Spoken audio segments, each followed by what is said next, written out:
What's going on, everyone? You're listening to the Asian MMA podcast, where we talk about everything and anything going on in the world of Asian MMA. This episode is brought to you by that 10-day-old Christmas food that you know you're still snacking on and you probably shouldn't be because it's gone bad. I'm Dana Blue, and today we're talking about the debuts of Mighty Mouse and the Underground King in one championship. There's some interesting stuff going on with this. Not just the matchup, but some of the behind-the-scenes things I want to get into. I'm going to break it all down. I think by now, just about everyone should know One Championship announced the first matchups for Demetrious Johnson and Eddie Alvarez. They're both slated to fight on the same card. That is going to be their first ever show in Japan, entitled A New Era. It's on March 31st. I have to say, this was already a stacked card before they added DJ and Eddie to it. Huge card. We'll get into more about what that card is. I mean, amazing. But I really want to talk about these matchups because, you know, there's some interesting dynamics going on here. I think this is the first time we've seen, you know, former champions come over from the UFC so soon after, especially with DJ being the first ever trade. And it changes the dynamic in One Championship. One Championship is definitely a promotion on the rise. They're really hitting their stride the last year or so, and their growth has been fantastic. You know, we see that with their signings, not just, you know, DJ, not just Eddie, but also Sage. You know, lots of other things going on. Miesha Tate working in the back office now. Very interesting stuff to talk about. Let's kick it off with Eddie Alverez. His last fight, he suffered a KO defeat to Dustin Poirier. Tough fight for sure. And to be honest, he's only tasted victory one time, a single outing in his last 4 fights. You know, that being said, we have to remember he's a UFC champion, former UFC champion, and for years he's been fighting exceptional talent at the top of his weight class. You know, one's lightweight, you know, category isn't really that stacked. There's some good fighters there, but it doesn't look like the UFC's lightweight division. So his first opponent that he's coming into One Championship to face is going to be 12-4 Timofey Nastyukhin. Now, he's coming off a first-round KO loss to Saygid Arsianaliev earlier this year. Here's the thing. I wouldn't call Timofey a top-tier fighter just yet. He's not scratching the surface. He's not making anyone's top 10 list, that's for sure. He's got notable wins, though. I mean, we can't say that he hasn't fought anyone. He's not a can by any stretch of the imagination. He's got notable wins over Rob Lacita, Edward Forlang, and, you know, he's put together a body of work that's been good, but it doesn't make me think that, you know, he's ready for Eddie Alvarez at this juncture. It just doesn't look like it. Now, that doesn't mean he's hands down outmatched here. Not by a long shot. He's at a point where this could be the win that shoots him into that next into that top tier. It could be that what catapults him in One Championship to the upper echelons. He's got all the tools. I think we just need to see if he can actually execute against someone of Eddie's caliber. We're going to find out in March. It's going to be interesting. I will be really interested to see how Eddie looks his first fight in one. I don't know if they're going to use a cage or a ring in Japan. Japan seems to really like the ring. I'm sure they're going to go with that. If they do go with the ring over the cage, it changes the whole dynamic for both Eddie and DJ. You know, I'll be interested to see how that looks. Now, the Eddie match is interesting. It's good, but it's not as puzzling to me as the DJ match. The Eddie match could really be more of them giving a shot to Timofey, you know, and giving him the chance to step up and really show what he's got, because he's been on that. You know, he's coming off a loss as well, but he's coming into his own, and I think this fight could make sense, especially if we see Timofey perform well against Eddie. Win or lose, if he has a good showing, it's going to make a big difference for him. Now, that brings us to DJ, though.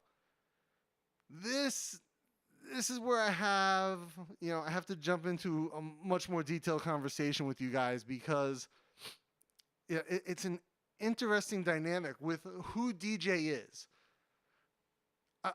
Oddly, we were talking about a guy who's potentially the greatest of all time. He just happened to be in a weight class that wasn't super marketable in the U.S. But the things he's done as a champion, no one's equaled. No one's even come close to. And he's coming off a decision loss that, it could be contentious. It could go either way. He could have stayed and had a rematch and maybe won, but then what does he do? Now I think there's a ton more opportunity for him in one. I just don't think all that opportunity is in fighting at this juncture. At least not MMA. Maybe he wants to try his hand at something else. Now, with him coming off the loss to Henry Cejudo, like I said, he's still considered by many, myself included, the best to ever strap on 4-ounce gloves without question. And I understand that one doesn't want him to jump right into the title picture. It would be devastating if he just comes over and murks their champion in multiple divisions or, just starts murking everyone at the top tier. They want him to kind of ease into it. And also, like I said, if they're fighting for the first time in a ring in Japan, which I haven't heard either way on yet, it takes some getting used to. That. Not that I think DJ doesn't prepare for these things and doesn't, train appropriately. He's got all the wherewithal. He's got a great coaching, and we'll get into that. But they put him against, when I see that his first fight is against 10-3 Pancrase veteran Yuya Wakamatsu, I have to really scratch my head. Now, don't get me wrong. I'm a fan of Yuya. I think he's a great fighter.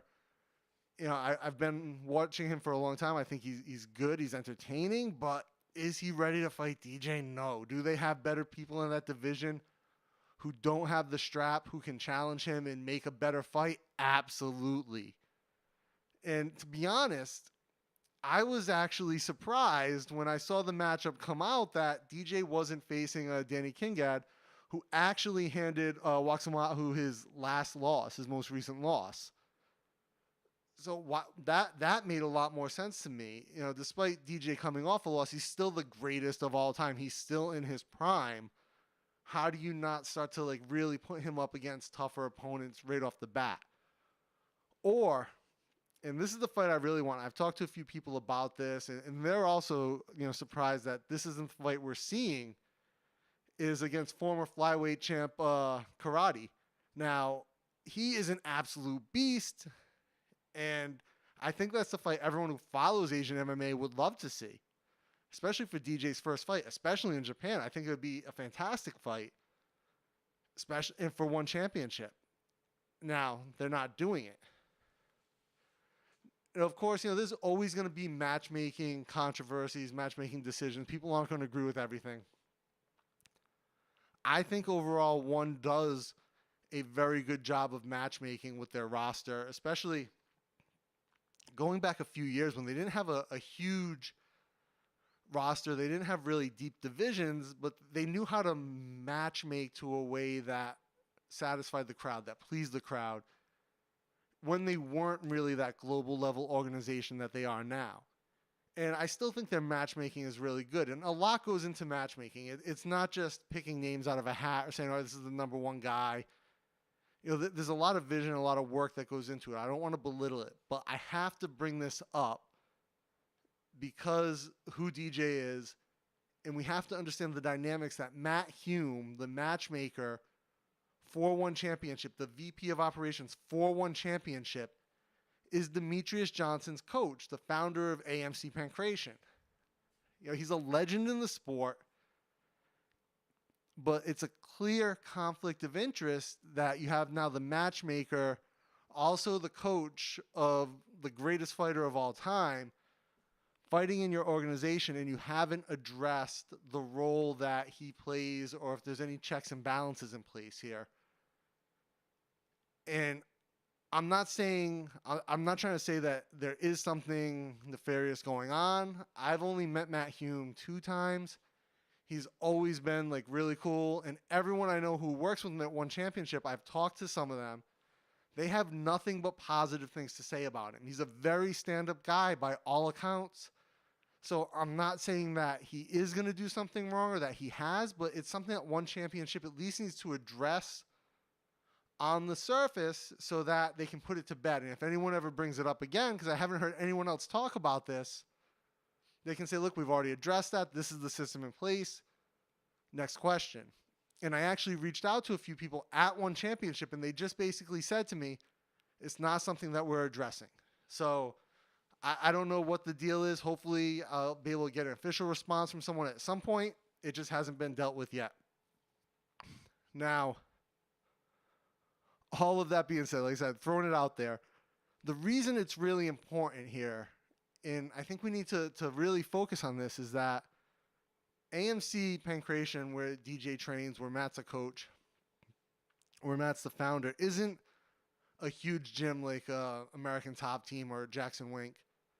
They don't have a ton of people like coming out of there. It's a very personal type of relationship that it seems DJ and Matt has. And so you've got to imagine that there's a lot of collaboration going on there. And Matt knows DJ's abilities, his weaknesses better than anyone else. And now he's picking fights for this guy in his organization. I would just really like to see that get addressed. Conflict of interest aside, though, one has to address it, put it to bed. Still excited, super excited to see DJ in one. And I honestly, no matter who the fight is going to be against, I can't wait to see it. You know, with any luck, he moves right into the title shot after that fight. I mean, I think that's what everyone wants to see. I know that there's the whole Grand Prix that's going on, but you know, you've got to put DJ in the mix. I know he's excited about the Grand Prix. We've heard him say that in other interviews. He really wants to get into it. That's a big part of the whole Asian MMA thing that he was really interested in when he came over. You know, as well as, you know, rocking some of this crazy esports stuff that he's now the ambassador for 4-1. Really, really should be a lot of fun, especially the esports. I've kind of been getting into it a little bit more the last couple of years, and I've seen other promotions really pick it up. I think that it'll do well with one, especially the amount of money they're putting into it. They've essentially become the largest esports gaming league in Southeast Asia right off the bat, right away. Chatri doesn't mess around. I guess when he wants to do it, he does it big. Now, I just want to kind of close this out because as big as the first fight for DJ and Eddie are, and I mentioned at the top of the episode, the rest of that Japan card is absolutely stacked. There are 3 title fights on the card. You've got, you know, women's strawweight champ Zhang Jinnan. Now she's actually going to be facing probably the biggest celebrity in Asian MMA, Angela Lee, who's the women's atomweight champ. You know, and she's a real breakout star. And you have to give her the credit of being the best in her weight in one championship, in her division. Despite the fact that I think she lost the last fight to Mae Yamaguchi. I think it was bad judging. I was there in Singapore, but you know, you don't win them all. And it's funny, I remember being in the press box in Singapore and asking the guys on either side to me, I was like, wow, Angela just lost in Singapore. Like, yeah, no way she won that. And then she wins the decision. But that being said, she still won both those fights. It's still on her record as a win. Hands down the best woman in her division and won. Going up in weight to try and get after 2 belts against a girl. Zhang is an absolute murderer. She's a beast. And if you've never seen her fight, it's on another level. That is probably going to take fight of the night. I mean, Angela always brings it. You know, despite what you might think of her, despite if you thought she won that last fight or not, she brings it. And like, you can't argue that. It's going to be an amazing fight. She's very well rounded, but Zhang's a monster. I mean, I get the chills just thinking about that fight. I'm excited for that. On top of that, we've got a middleweight champ, Ang La. He's defending his strap. And then we've got Edward Folliard. He'll go toe-to-toe with a legend in Asian MMA, Shin Aoki. And Nastyukhin's just been on a tear. He's been stopping everyone. Yeah, he's fought recently Shannon Wichachai. He fought Ev Ting. Both really good fights, both stoppages. And Shinya just seems to be, he's got that momentum right now. I'd love to see him capture the strap. It'll be fantastic. Anyway, I really want to know what you guys think about, DJ and Eddie's first matchups. Do you agree with me that they're a bit soft? Do you think it's the right first matchup? Send me an email, leave me a comment. Let me know what you guys think. I'd be interested to hear if you have, other opinions. Leave it in the comments down below. To stay up to date with all things Asian MMA, be sure to subscribe to the podcast on iTunes, Google Play, Spotify, Stitcher, YouTube, Facebook. All the links in the show notes. Check it out.